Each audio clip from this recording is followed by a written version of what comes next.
Hey guys, this is a little different video. It is not about Medicare, but it is about physical therapy as a profession. Behind me on the screen, I am going to share a clip from the All In podcast. Now, these guys are amazing. If you want inspiration about business, if you want to understand politics and how everything is related, these guys do a phenomenal job. But the speaker that I'm going to share is Shamath Palihapitiya. I hope I said that correctly. And what he's talking about is how Microsoft and Google are uniquely positioned to defend against or even surpass Facebook, Amazon, and Netflix. And he's talking about a strategy that I want to talk about. I've shared it when we talk about physical therapy and where I think the direction of the profession should go. But let's listen to the clip real quick, and then I'll jump back on and talk. There's a famous story about this explorer named Hernando Cortez where, we've all heard this analogy or this little phrase before, where, when they were exploring, coming from Europe and, they hit the Caribbean islands and then, looking for America, etc. The famous phrase is burn the boats. Yep. Right? Can't go back. We have to find our way Make here. it work. The way that that's been extended in business is sort of what we would call scorch the earth. And there's a competitive move that a lot of businesses, if they're smart enough, can execute, which is to effectively take a key market and take an economic view of that market where you say that we're going to take all the economic value away from it. And I think this is a first step towards a really interesting play that Microsoft could pull, which is essentially to scorch the earth of app stores. Which is Google's and Apple's really big money printer. To make a completely open, permissible platform with very little to no take rate. And in a market as big as video games, I think what it does is it creates pressure on all these other mega platforms to essentially copy them. And I think Friedberg mentioned this before. Google has actually been the best in doing this by finding these key markets, or I think it was Saks, Chrome and other things, and giving them away for free. Google is in a position to make the App Store effectively free. And then that puts Apple on a little bit of a desert island. So Jason, back to why I think you can keep Apple in that basket of shorts. The competitive pressures are mounting. So talking about what he said a lot in that little clip. He talked about a competitive strategy in which a business finds a key demographic, a key market, and basically demonetizes it. So he mentioned Google and Chrome. He didn't mention, but you could also talk about like Google with Google Docs and Google Sheets. You had Microsoft Word, Microsoft Excel that were dominant in that market forever. And then all of a sudden Google came out and said, you know what, we have a product that's just as good and we're going to give it away for free. And that just completely demonetized the value of those services. He talked about Google Chrome. Now he's talking about the App Store with Microsoft. And what he's saying is that Microsoft is going to come in. The App Store, app sales, app purchases, that is a huge cash cow for Apple. Microsoft is going to come in and say, look, we're going to open this up to everybody. We're going to take minimal fees and we're going to allow you guys to operate. So what does that look like? How can we utilize a strategy like that in the world of physical therapy? Now, I've been a huge fan of the CostCo business model, which basically is Costco makes their money on memberships. So they bring incredible products, food products and retail products into the warehouse, selling it at near cost or maybe 1 or 0.5% above the cost they experience.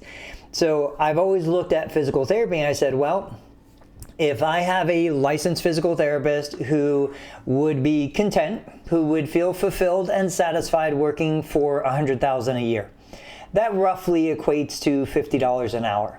If I was going to look at that therapist hour in terms of units, and I just broke them into equally 4 15-minute units, I would say, okay, could I effectively, as in a normal business model, what would I do? I would effectively say, if I'm going to pay 50, I need to collect 150. So I'm going to, break up whatever my per unit charge is to cover the cost of that therapist. But what if instead we went to it and we said, well, $12.50 a unit would be $50 an hour.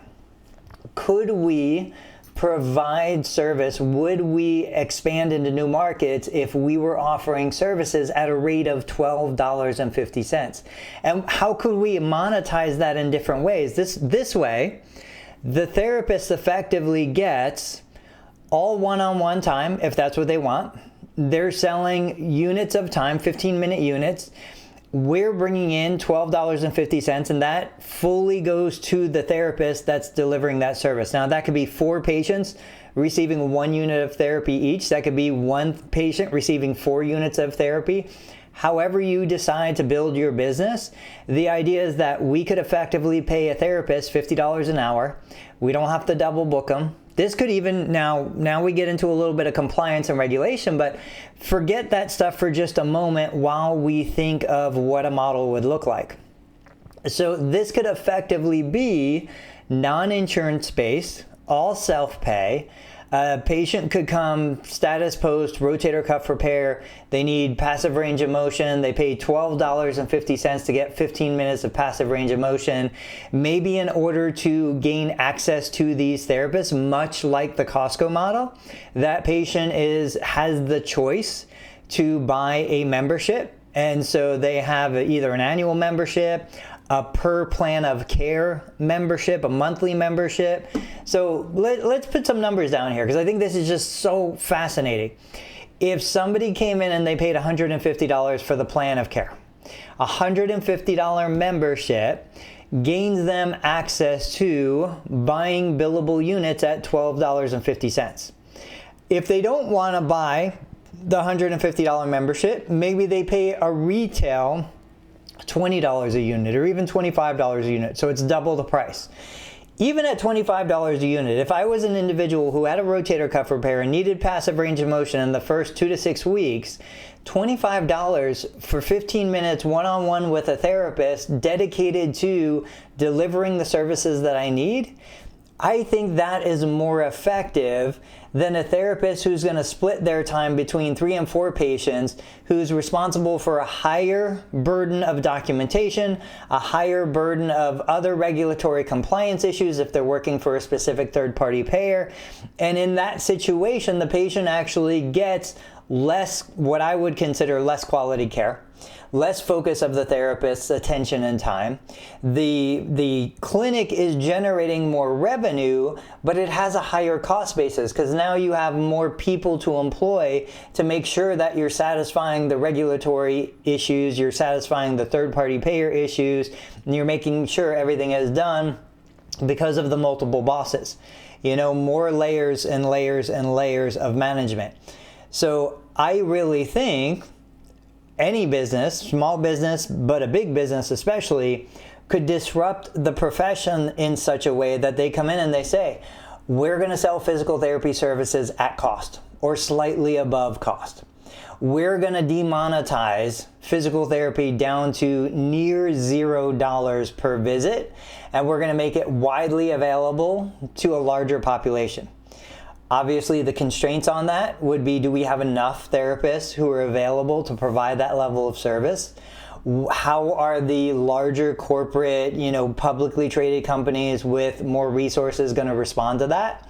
What are the unforeseen pitfalls that are ahead of us that we just don't even know, we can't see yet? There's a lot of challenges with that.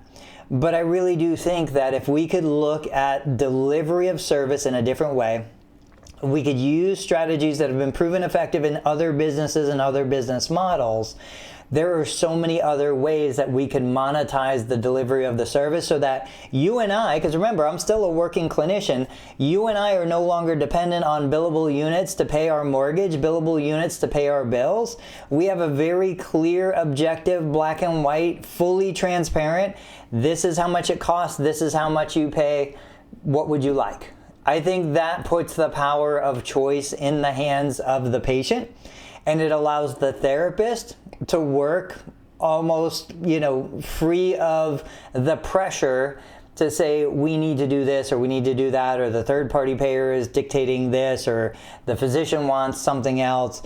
I just think it frees up everybody. You know, it shines a light in a dark, scary corner that nobody wants to deal with. Everybody wants to complain about, but nobody is providing solutions. What are the solutions that are on the table to resolve this issue of, we have a population that needs our service.